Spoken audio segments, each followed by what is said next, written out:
because I think it's one of the most interesting parts of arranging and mixing and the way that they fit in together. What do you think about like in terms of the way bass plays into that? I always kind of feel like that's, for me at least, is like that's my scale button. It's like whether or not the bass guitar is in, but totally. I always mix it Well, super it's loud. sort of like it sort of informs how high above it you can build in a way. That's interesting. You know what I mean? I'd like to hear more on that. What like how so? Like is like a foundational thing, like the whole tower will collapse if you don't have that foundation, or is it something more about like the harmonic series that it opens up? Yeah, I mean, I think it's just, well, it's like how loud and how low is the bass. Okay. And what kind of a bass is it too? Like, do you need to hear the harmonics of it? Like, is it like a super clean, like 808 sub bass where you sort of need to like leave a lot of space above that frequency wise so that it cuts through and you hear it? Yeah. Or is it like a more rich, like electric bass with a pick? Right. That's gonna cut through more, and you can sort of use it almost as a percussion instrument. Totally. Yeah, I feel like what the bass is and what it's doing is gonna inform a lot of the things about the mix.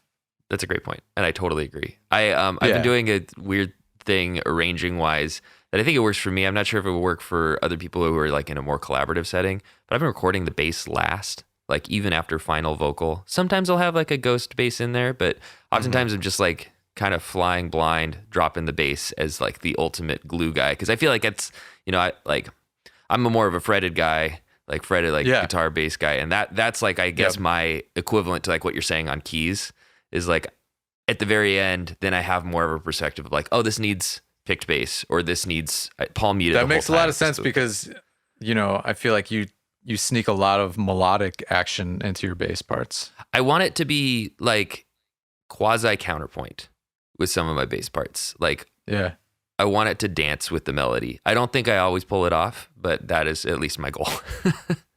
Yeah, right. I mean, I think I spent a lot of time thinking about that too, sort of in like a, especially when you like listen to like, James Jamerson or some of that 100%. like Motown stuff. Mm-hmm.